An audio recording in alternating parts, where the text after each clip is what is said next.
तो इस उद्देश्य से आज हम बिहार के लोगों को यहाँ इकट्ठा किए थे। जो हमारे कटिहार के लोग हैं उनको पता नहीं कि पश्चिमी चंपारण में भी हमारी बिरादरी के लोग हैं।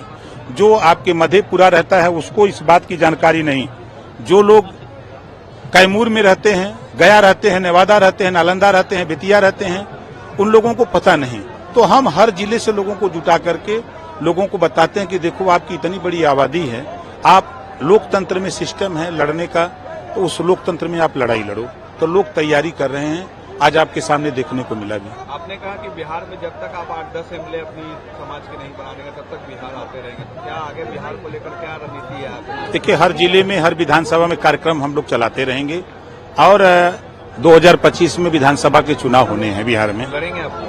पार्टी लड़ेगी, हाँ पार्टी लड़ेगी, निश्चित लड़ेगी और रिजल्ट देंगे। स्थिति यह है कि हमारी गिनती नहीं है, हम वोट देते देते थक गए और हमको हिस्सा नहीं मिला, जिसको लेकर के अब लोगों में गुस्सा है। आपने देखा कि नीतीश जी ने जातिवाद जनगणना कराई। जातिवाद जनगणना से 36% सर्वाधिक पिछड़ा आया ना। वो कौन लोग हैं? जो उपेक्षित लोग हैं। तो इनको लामबंद करके यही 36% इकट्ठा हो जाए, सरकार बन जाएगी। नीतीश जी ने जो जातीय जनगणना कराया उसको लेकर बीजेपी सवाल खड़े कर रही है कि ये जो डेटा है वो सही नहीं है। आप किस तरीके से देखते हैं इस डेटा को? जिस तरह उनका सामाजिक न्याय झूठ का पुलिंदा है, उसी तरह का जातिवाद जनगणना भी झूठ का पुलिंदा है। यहाँ आपने देखा कि मैंने हाथ उठवा करके आपको दिखाया कि जातिवाद जनगणना के लिए इन लोगों के घरों तक कोई गया नहीं, तो गिनती कैसे कर लिया? और 15 दिन हमने कई अध्यापकों से बात की, तो अध्यापकों ने कहा कि हम पढ़ाना भी है और गणना भी 15 दिन में देना था। इस नाते हम लोगों ने एक जगह बैठ करके जो बताया उसी को लिख करके हमने डेटा भेज दिया है। ये है इनका जातिवाद जनगणना। मैंने 20 जिले में फोन करके जिला अध्यक्ष, प्रदेश के प्रखंड अध्यक्ष, विधानसभा अध्यक्ष, मैंने सबसे पूछा, तो उसमें 95% लोगों ने कहा कि मेरे गांव में तो कोई आया ही नहीं, जातिवाद जनगणना का रिजल्ट कैसे आ गया? तो ये खबरें आई हैं। तमाम मीडिया के लोग भी विभिन्न जनपदों में सर्वे किए, जो हमारे नेताओं ने बताया वही मीडिया का सर्वे आया। इस तरह के मूवमेंट जो है यहाँ पूर्ण रूप से 90% इनके जो जातिवाद जनगणना है वो गरीबों के लिए 90% धोखा है। इंडिया अलायंस बना है, यूपी बिहार सबसे बड़े 2 राज्य हैं। किस तरीके से देखते हैं इंडिया अलायंस का क्या अस्तित्व होगा आने वाले 2024 लोकसभा चुनाव में? देखिए, माननीय नरेंद्र मोदी जी के सामने कोई ऑप्शन नहीं है।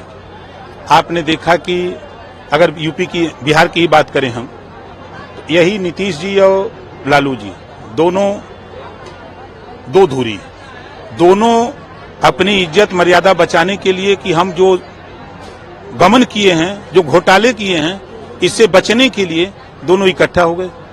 नहीं तो कोई किसी को देखना चाहता था। आज जितने ईडी सीबीआई से डरने वाले लोग हैं सब इंडिया गठबंधन में हैं। तो इस गठबंधन का कुछ होगा?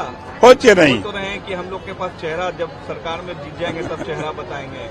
वो न नौमन गेहूं हो ही न राधे गौने जइया।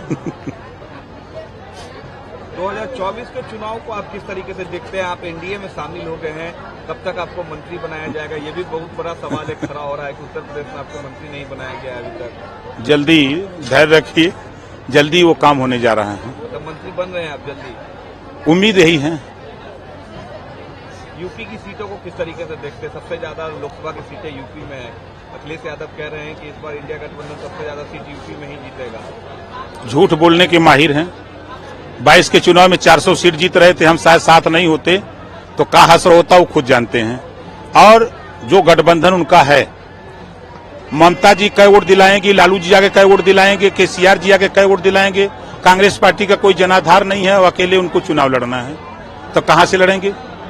तो वो 80 की 80 लोकसभा सीट यूपी की